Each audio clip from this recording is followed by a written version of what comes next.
আপনারা দেখছেন যুগবীক্ষণ, যুগের সাথে মানুষের পাশে সর্বদা এগিয়ে। প্রকাশিত হয়েছে এসআইআর এর সাপ্লিমেন্টারি লিস্ট। কিভাবে দেখবেন লিস্ট? আইপ্যাক মামলাকে কেন্দ্র করে উত্তপ্ত আদালত। কলকাতায় শুরু হয়ে গেল হকি চ্যাম্পিয়নশিপ। দক্ষিণ আফ্রিকার বিরুদ্ধে টি-20 সিরিজের দর ঘোষণা ভারতের। আইপিএল শুরুর আগেই রেকর্ড দামে বিক্রি হয়ে গেল রাজস্থান রয়্যালস। আপনারা দেখছেন যুগবীক্ষণ খাস খবর। আসছি বিস্তারিত খবরে।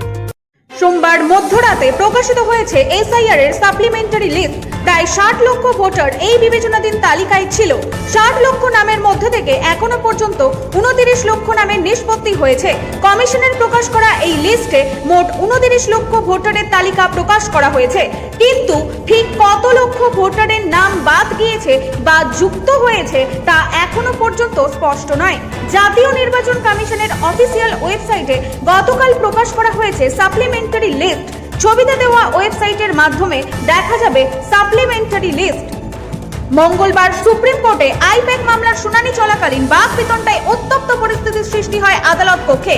এদিন শুনানিতে রাজ্যের আইনজীবী কপিল সিব্বল প্রশ্ন তোলেন, ইডি কিভাবে সংবিধানের 32 অনুচ্ছেদে মামলা করে। এরপর সিব্বলের উদ্দেশ্যে বিচারপতি প্রশান্ত কুমার মিশ্র বলেন, আপনি বলছেন ইডির তদন্ত চলাকালীন মুখ্যমন্ত্রী জোর করে তল্লাশির জায়গায় ঢুকে পড়লেন।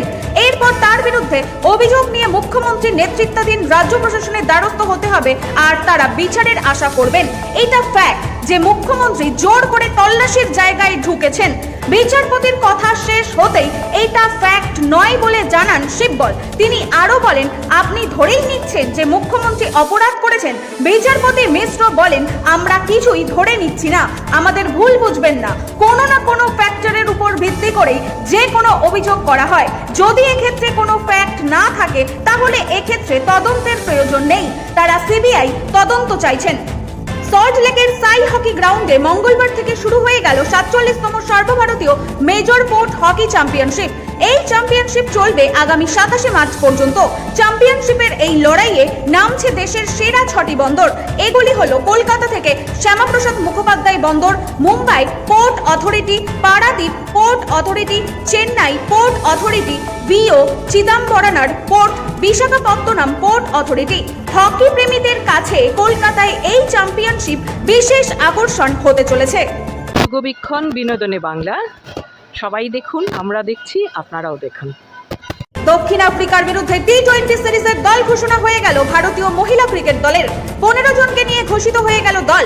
দলেতে রয়েছে নতুন 3 মুখ। এই নতুন 3 জন হলেন উমা ছেত্রী, কাশবি গৌতম ও অনুষ্কা শর্মা। আগামী 17 এপ্রিল জার্মানি দক্ষিণ আফ্রিকার বিরুদ্ধে প্রথম ম্যাচ ভারতের। ভারতীয় সময় অনুযায়ী রাত 9:30 থেকে শুরু হবে ম্যাচ। আইপিএল এর ইতিহাসে রেকর্ড দামে বিক্রি হয়ে গেল রাজস্থান রয়্যালস। মার্কিন শিল্পপতি পল সোমানের নেতৃত্বাধীন একটি কনসোর্টিয়াম 1.63 বিলিয়ন মার্কিন ডলারে, যা ভারতীয় মুদ্রায় প্রায় 15,300 কোটি টাকায় রাজস্থান রয়্যালসকে কিনে নিয়েছে। আইপিএল 2026 মরশুমের পর এই মালিকানা বদল আনুষ্ঠানিকভাবে কার্যকর হবে বলে জানা যাচ্ছে।